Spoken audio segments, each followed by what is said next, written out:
Assalamualaikum warahmatullahi wabarakatuh. Masih bersama Yuk Tanikom. Oke teman-teman, kali ini kita akan membahas tentang tanaman buah. Jadi seperti ini. Mungkin teman-teman pernah ya makan buah, kemudian ingin menanam bijinya karena wah buahnya enak ini. Kemudian pengen menanam biji dan berharap bahwa nanti dia tumbuh dan berbuah seperti yang kita makan tadi. Nah, di sini saya akan menyampaikan beberapa fakta ya. Jadi agar teman-teman tahu informasi ini dan tidak merasa di PHP ya. Kadang sudah menanam berharap nanti tumbuhnya sama. Kemudian setelah tumbuh kok nggak berbuah-buah. Kemudian kalau berbuah kok hasilnya bisa beda. Ini saya akan menyampaikan beberapa fakta ya. Saya akan menyampaikan beberapa fakta ini dari dua sisi. Yang pertama dari sisi buahnya, kemudian yang satu dari sisi akarnya. Oke, langsung aja ya. Kita akan awali pembahasan ini dengan dari sisi buahnya ya. Jadi saat kita menanam buah dari biji, itu ada beberapa fakta dari sisi buah. Itu ada beberapa kemungkinan teman-teman. Jadi saat kita menanam dari biji, apakah bisa berbuah? Jawabannya ada kemungkinan bisa. Berapa persennya? Ya wallahu alam ya. Saya agak susah kalau ditanya berapa persennya. Tapi beberapa kemungkinannya adalah satu, bisa berbuah tapi dengan waktu yang lama. Jadi waktu yang lama itu secara umum itu bisa di atas 5 tahunan ya, kurang lebih. Ada yang mungkin sampai 10 tahunan. Jadi rata-rata dengan kita menanam dari biji itu kalau berbuah itu lama. Kemudian yang kedua, semisal berbuah itu belum tentu sama dengan indukan atau buah yang saat kita makan tadi. Jadi jangan kaget, oh kok kemarin saya nanam buah semisal durian montong, kok tiba-tiba jadi durian apa. Itu ya faktanya seperti itu teman-teman. Kemudian bisa jadi ini saat jika kita beruntung ya teman-teman, buah yang dihasilkan itu sama dengan indukannya. Itu jika kita beruntung. Jadi wah senang banget lah kalau kita sudah menanam kemudian berbuah dan sesuai dengan yang kita inginkan, itu mesti senang banget. Tapi ya itu karena dari biji mungkin dia berbuahnya lebih lama. Kemudian ada fakta lain adalah bisa berbuah jika kita melakukan beberapa perlakuan teman-teman. Jadi tiga kemungkinan tadi jika kita tidak melakukan perlakuan, jadi ya asal tanam aja begitu dengan kondisi yang sesuai ya, istilahnya tanahnya memang subur.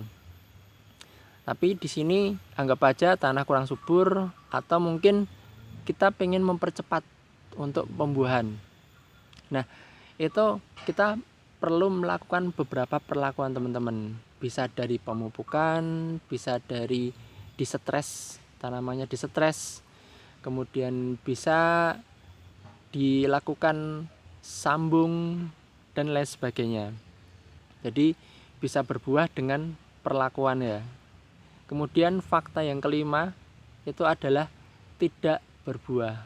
Nah, ini yang mungkin teman-teman kaget atau merasa di PHP, atau wah udah nunggu 10 tahun ternyata tidak berbuah, atau wah udah 10 tahun nih kemudian masih nunggu berharap berbuah dan ternyata udah lebih dari itu ternyata tidak berbuah.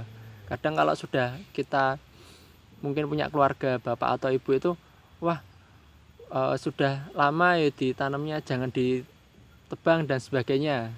Nah, semoga fakta ini bisa menjawab ya, apakah harus ditebang atau diganti atau mungkin dilakukan, ada istilahnya saya agak lupa namanya. Jadi jika tanaman itu sudah besar, apakah masih bisa dilakukan sambung pucuk atau apa namanya itu saya agak lupa. Itu saya pernah lihat itu bisa ya. Jadi jangan khawatir. Jadi nggak harus dimatikan, bisa juga ditebang setengahnya kemudian di mata tunas atau di sambung pucuk. Tapi memang ini butuh jam terbang juga. Jadi tapi bisa untuk percobaan dan eksperimen teman-teman juga. Itu dari sisi fakta buahnya teman-teman. Kemudian dari sisi fakta akar. Nah, biasanya orang melakukan tanam dari biji itu adalah untuk bawahan dari mungkin sambung pucuk atau mata tunas atau sambung susu dan lain sebagainya. Kenapa? Ini karena akar yang dari biji itu lebih kuat ya teman-teman. Dia istilahnya adalah akar tunggang. Jadi banyak digunakannya untuk itu. Dan dia termasuk lebih cepat berbuahnya juga nanti saat dilakukan sambung pucuk ataupun mata tunas dan sebagainya. Beda dengan cangkok. Kalau cangkok kan dia akarnya tidak sekuat kalau dari biji. Kalau dari sisi berbuahnya ya memang cepat juga ya. Begitu. Kemudian fakta selanjutnya dari sisi akar itu jika kita ingin melakukan penghijauan dengan akar tunggang yang bagus. Jadi dari biji itu kalau kita melakukan penghijauan itu termasuk direkomendasikan ya. Jadi bukan dari cangkok tapi dari biji karena dia bisa menghujam ke tanah itu lebih bagus. Tapi dengan catatan teman-teman bahwa biji yang kita tanam itu posisinya tidak dipindah-pindah. Nah, maksudnya seperti ini. Kadang ya kita nanam di polybag. Kemudian itu umur sudah sekian bulan, akarnya sudah masuk ke bawah tanah, jadi jebol di polybag itu. Kemudian kita ambil dan ternyata akarnya putus. Nah, itu rekomendasi saya jangan sampai terjadi seperti itu. Kalau kita memang benar-benar ingin melakukan reboisasi penghijauan dengan kondisi akar yang bagus, itu kondisi akar pada kita tanam saat biji itu jangan terjadi seperti itu. Jadi kalau bisa ya pada umur sebelum dia nembus ke bawah udah dipindah di tempat yang lebih besar dan bisa kita tanam di yang tempat untuk penghijauan tadi. Dan biasanya penghijauan itu dilakukan pada saat musim penghujan. Oke ya. Jadi singkat aja itu tadi ada 5 fakta dari sisi buah, kemudian 2 fakta dari sisi akar. Jadi semoga beberapa fakta ini bisa menjadi gambaran pada teman-teman saat teman-teman ingin menanam buah dari biji. Mungkin teman-teman berharap terlalu lebih, ya semoga saja beruntung. Tapi kalau teman-teman ingin benar-benar mendapatkan buah yang diinginkan, bisa jadi teman-teman menanam dari biji, kemudian teman-teman melakukan sambung pucuk, kemudian melakukan perlakuan seperti pemupukan, distress, dipotong atau dikerat dan lain sebagainya. Jadi teman-teman tahulah saat nanam biji harus seperti apa, atau mungkin teman-teman lebih enaknya beli langsung di toko pertanian lah, karena biasanya dari biji kemudian nyambung itu juga butuh waktu yang tidak sebentar teman-teman. Hitungannya bisa 1 tahun ya. Jadi cukup lama. Jadi kalau saat kita beli langsung di toko tanaman langsung ya, jadi tidak perlu nunggu 1 tahun.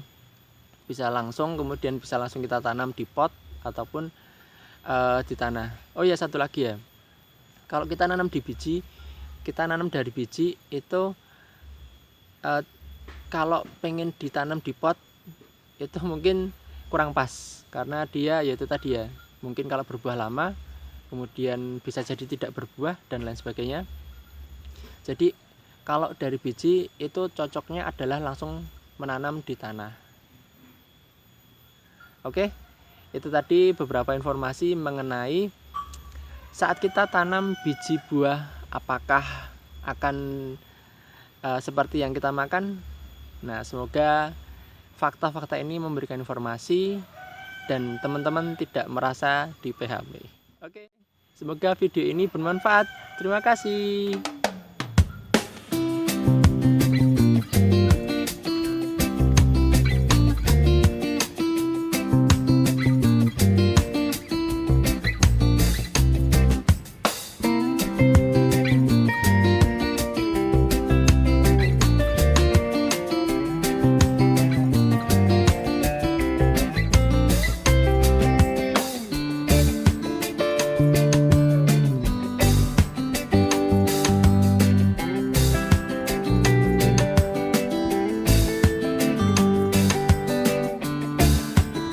Thank